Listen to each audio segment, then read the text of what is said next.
Vamos entrar na lição, o conselho cordial. O óleo e o perfume alegram o coração. Assim a doença do amigo, como o conselho cordial. Nas entrelinhas do que a Bíblia revela, há tesouros escondidos. O Senhor Jesus disse que se examinássemos as Escrituras, pois elas testificam dele, falam dele, João 5,39. Na verdade, a palavra de Deus testifica a respeito de todos nós também. Ao lermos a Bíblia, devemos fazê-lo com toda atenção, pois durante a leitura o Senhor fala. As revelações que recebemos do livro santo são as mesmas, as mensagens e mandamentos que o Pai nos concede. Isso aqui eu gosto de falar sempre, Deuteronômio capítulo 28. Deixa eu ler para você. Deuteronômio capítulo 28, versículo 1. Por quê? Porque nós não podemos ficar presos à letra. Cada vez que você lê a Bíblia, você vai encontrar algo novo. Deus vai falar algo novo ao seu coração. Diz assim: e será que, se ouvires a voz do Senhor, teu Deus, tendo cuidado de guardar todos os seus mandamentos, que eu te ordeno hoje. Quer dizer, é o que Deus fala na mensagem, é o que Deus fala na palavra, quer dizer, que eu te ordeno hoje. Por exemplo, o Salmo 91. Quem aqui ainda não leu o Salmo 91? Praticamente todo cristão e até não cristão. Eu lembro sempre que quando eu li o Salmo 91, eu conhecia o Salmo 91 de cor antes de entrar na igreja, porque o missionário costumava fazer uns impressos e também botar um lenço estampado que tinha o Salmo 91. Tinha uma oração preparada por ele e o Salmo 91. Então eu decorei o Salmo 91. Então, antes de entrar na igreja, eu conhecia bem o Salmo 91. Mas se você examinar, sempre que você for ler o Salmo 91, Deus fala algo novo para você. Pode falar algo novo para você. Por quê? Porque não é a letra, é a revelação, é a inspiração, é o que Deus te dá naquele momento. Então, quando você examina as Escrituras, aquele texto que você conhece tão bem, ele pode falar algo novo para você, algo inspirador, algo que vai exortar, algo que vai, coisa que você não conseguia não tinha visto antes. Então, fique atento sempre que você lê a Bíblia, até aquele texto muito conhecido, até aquele texto bem conhecido, Deus fala algo novo para você. Pode ter certeza disso. Em Filipenses, capítulo 3, versículo 1, carta de Paulo ao povo de Filipos, Mateus, Marcos, Lucas e João, Atos, Romanos, Coríntios, Gálatas, Efésios, Filipenses, capítulo 3, versículo 1. 3:1 de Filipenses. E ele diz assim: resta, irmãos meus, que vos regozijeis no Senhor. Não me aborreço de escrever-vos as mesmas coisas, e é a segurança para vós. Então eu não me acanho de citar o mesmo versículo, ou seja, a mesma passagem bíblica, de ler aquela mesma passagem, porque ali você vai encontrar algo novo. Então fique sempre atento quando estiver lendo a Bíblia. Voltando para a lição, diz: o óleo é um dos símbolos do Espírito Santo. É uma das missões dele, é revelar-nos tudo o que foi dito nos céus, a unção, né? Portanto, quanto mais ligados ficarmos para entender a mensagem de Deus, melhor será. No entanto, apesar de estarmos cientes do que podemos obter por meio das Escrituras, nem sempre prestamos atenção a elas e, por isso, perdemos muito. O bom é ficarmos sempre alerta para não desperdiçarmos o momento da nossa visitação. Quer dizer, com um óleo sobre a sua cabeça, aquela unção que vem, as coisas iluminam claramente. Nós temos que ter uma interpretação histórica e para você entender a unção. É necessário a unção em todos os momentos para ler, para orar, tudo, porque sem ele, Jesus disse, nada podemos fazer. Voltando ao responder a um pedido nosso, a fim de operar em nosso favor, em sua sabedoria e pela sua palavra, o Senhor nos diz o que fazer. Contudo, se não ficarmos atentos à revelação dele, perderemos o melhor conselho daquele que sabe tudo. Por mais que peçamos a bênção, não a recebermos, portanto, jamais despreze o que o Pai Celeste lhe diz, pois é na revelação que está o poder, o qual lhe dará o sucesso. Quantas vezes você fica chateado de não ter conseguido? Um dia desse eu preguei até ontem à noite aqui, mas eu citei o Salmo 37, versículo 5. A Bíblia diz: entrega o teu caminho ao Senhor, confia nele e o mais ele fará. Você entregou ao Senhor, você diz que Deus, a minha vida é tua, eu entrego a minha vida nas tuas mãos, entrego essa situação, entrego, meu Deus, esse pedido, e confio no Senhor, que o Senhor fará. E parece que Deus não faz. Não, Deus está fazendo. Daniel entregou a vida dele ao Senhor, mas foi parar lá na cova dos leões. Poderia ter dito: Deus, o Senhor me enganou, hein? O Senhor está parecendo aquele político que promete e não cumpre. O Senhor me deixou sozinho nessa furada. Não. Daniel sabia que mesmo na cova dos leões, Deus estava com ele. Então não quer dizer que você com Deus não possa enfrentar lutas, não possa enfrentar adversidade. E às vezes até aquele pedido: Deus, o que está acontecendo? Esse pedido eu pedi, mas Deus, o Senhor sabe de todas as coisas. É claro que tem situações que não temos que pedir, temos que tomar posse, porque tem coisas que não temos que olhar para frente. Não é não, pastor? Temos que olhar para trás. É para trás, para aquilo que já foi feito. E assumir aquilo que já foi feito. Mas se aquilo que já foi feito não está se manifestando em nós, então você começa a se examinar se não tem impedimento, se está faltando entendimento. Eu falei para a igreja, quantas vezes você sabe, por exemplo, que pelas feridas de Jesus nós fomos sarados, mas você não está conseguindo tomar posse daquela bênção, daquela cura. Então Deus, ilumine o meu coração. O que está acontecendo comigo que eu não estou conseguindo ficar curado? Me dê um entendimento, está me faltando alguma coisa, tem alguma coisa impedindo? Fale com Deus. O perfume é o louvor que damos ao Senhor e nos enche de uma alegria tremenda. Pouca coisa na vida é tão benéfica quanto louvar a Deus. O fato de o Altíssimo orientar-nos a louvá-lo não significa que ele seja ávido por adoração, como se fosse um ser que adora ser bajulado. Ele faz isso para o nosso bem. Ao louvar a Deus, nós nos liberamos para ouvi-lo. O verdadeiro louvor vem do Pai Celeste, na congregação, e ajuda quem dele participa. Porque nós entendemos que Deus habita no meio dos louvores. E o que é o louvor? Eu costumo dizer que o louvor é a confiança em Deus. Você está louvando porque você crê. Eu louvarei o Senhor em todo o tempo. Mas como é que eu posso louvar se estou doente? Servir ao Senhor com alegria, apresentai-vos a Ele com cântico. Oh meu Deus, eu estou aqui em nome de Jesus, surgiu essa doença, mas ela está amaldiçoada porque o Senhor é maior. Bendito seja o teu nome. Isso é louvar. O que é louvar? O fulano foi louvado naquele lugar. Quer dizer, não é Deus, não foi louvado. Ele foi exaltado pelo que ele fez. Quer dizer, o que ele fez foi bom. Então foi exaltado lá o nome dele. Ou foi exaltado aquela situação. Foi exaltado o trabalho dele. Olha, com louvor. Eu lembro de um professor que ele foi prestar na banca, né, da USP, o doutorado. E ele recebeu 10 de toda a banca com louvor. Quer dizer, com louvor. Por que com louvor? Porque aquilo ali foi exaltado o trabalho dele. O trabalho dele foi tão bem apresentado, tão bem elaborado, que foi com louvor. Então, com louvor é com exaltação, você exalta. Então, louvar o Senhor é exaltar o Senhor. Deus, surgiu essa doença, surgiu essa enfermidade, mas em nome de Jesus, em nome do Senhor, ela está amaldiçoada. Por quê? Porque o Senhor é maior. Isso é louvar a Deus. Então, louvar não é apenas dizer aleluia, aleluia, aleluia, glória, glória, glória. Tá, pode estar, é bom, muito bom, mas é exaltar o Senhor diante da adversidade. Voltando, no momento em que aproveitamos o toque do Espírito Santo, com o desejo de louvar o Senhor, a alegria vem ao nosso coração. Isso prova que Jesus nos visitou. Ora, quando o Salvador nos visita, ele não vem apenas para nos saudar, ou por ter saudade de nós, mas também para resolver nossos problemas.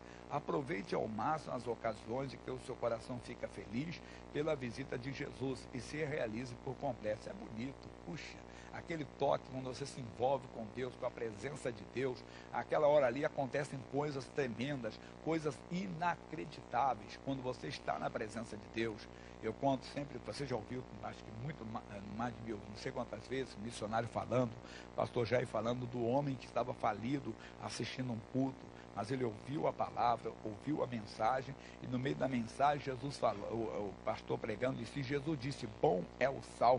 Ele parou e disse, bom é o sal é bom, então eu vou vender sal. E foi vender sal, e se tornou o pregador, o magnata do sal. Quer dizer, ele estava na presença de Deus. Na presença de Deus acontecem essas revelações. Quer dizer, você fica atento. Porque sempre que eu fui assistir um culto, ou for ler a Bíblia, Deus fala comigo. E naquela hora que você se alegra, aquela mensagem é do Espírito Santo. É uma visitação especial.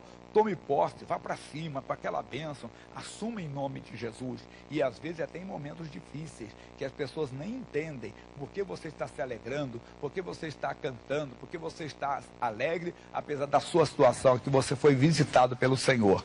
Mas, ao visitar um doente, Não use as mesmas frases das pessoas do mundo. Fale as palavras de Deus e veja que o coração dele também se alegrará. Ainda não estava na igreja, eu fui num hospital da aeronáutica, lá no Rio de Janeiro, visitar um amigo que estava doente. E aí no quadro estava assim: agora, pessoa do mundo, nunca fale coisas negativas para o doente, né? Nunca fale coisas pessimistas, sempre fale coisas positivas para o enfermo, no pensamento deles. Mas nós que temos Cristo, nós vamos falar algo mais, muito mais do que positivo. Nós vamos falar a verdade. Você não tem que carregar essa doença, porque Jesus já carregou. Olha, o Senhor Deus é o socorro bem presente na hora da tribulação. E pode até ser que você, mandado por Deus, não vai dar uma palavra pessimista para ele, mas vai dar uma palavra de exortação. Amigo, você tem que se acertar, hein? Às vezes Deus pode mandar você falar com um amigo, uma pessoa que tem que colocar a casa em ordem, que talvez seja a última chance dela, entenda bem, antes de partir para a eternidade, de ter a salvação. Então é bom ficar ligado com Deus, mas nós sempre teremos a boa palavra. Então, voltando no versículo, óleo e perfume alegra o coração. Assim a doença do amigo, com um conselho cordial. Vamos repetir isso aqui. O óleo e o perfume alegram o coração. Assim a doença do amigo, com um conselho cordial. Você vai levar para ele, não é outra coisa, é uma palavra de Deus. O doente está ali, está enfermo, está, necessitado.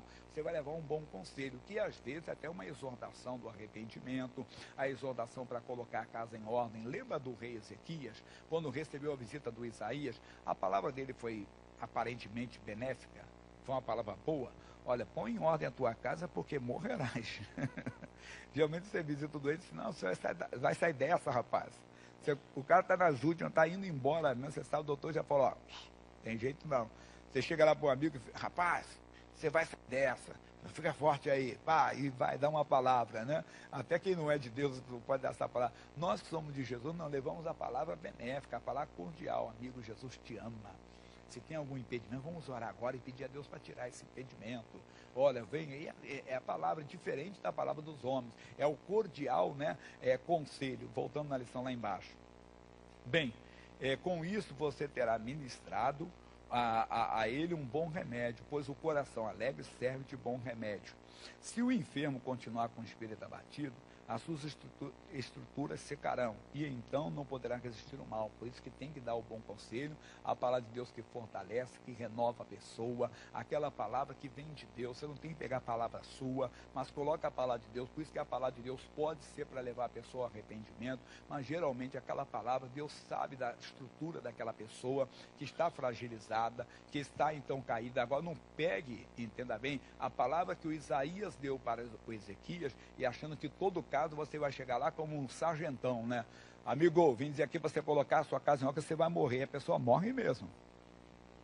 Não é a palavra de Deus, é a palavra sua. Você está querendo pegar a letra. A palavra que o Ezequias recebeu do Isaías foi dada por Deus. O que o Isaías disse para ele? Alguém lembra?